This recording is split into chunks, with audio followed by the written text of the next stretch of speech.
Whether it's eating I live to eat. Sure. Yeah, I enjoy it.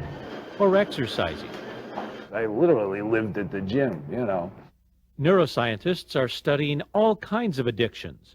They know that underlying them all, whether it's good for you like exercise or bad for you like drugs, is a reward system in the brain.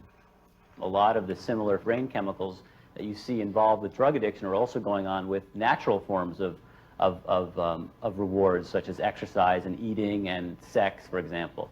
One of these is a naturally occurring brain chemical called dopamine.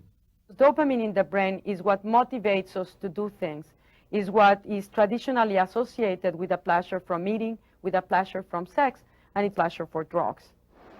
Bob O'Braskin battled drugs for 25 years. I wanted to stop, but I really couldn't stop. I didn't like who I was. I didn't like where I was, who I was, or what I'd become, and I didn't know how to change it. O'Braskin used traditional programs to become drug-free, but new studies are looking at how controlling dopamine might control the addiction. And the theory was that if you could help the brain shut off dopamine a little more, then a drug like cocaine or methamphetamine wouldn't increase dopamine to the point where you would get a euphoric response.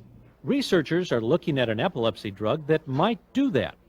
After successfully testing it in monkeys, Stephen Dewey at Brookhaven National Laboratory and Jonathan Brody at New York University treated a few addicts in Mexico with the drug.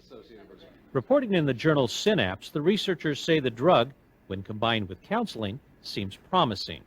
Somewhere around the third week, those people who stayed in the study reported the craving disappeared.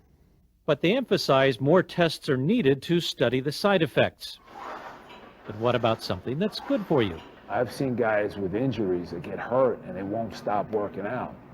At the Oregon Health and Science University, Justin Rhodes says the same reward system associated with other addictions is at play here.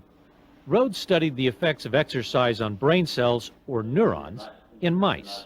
The more they run, the more brain chemical they have that supports and protects neurons, the more new growth of new neurons they get.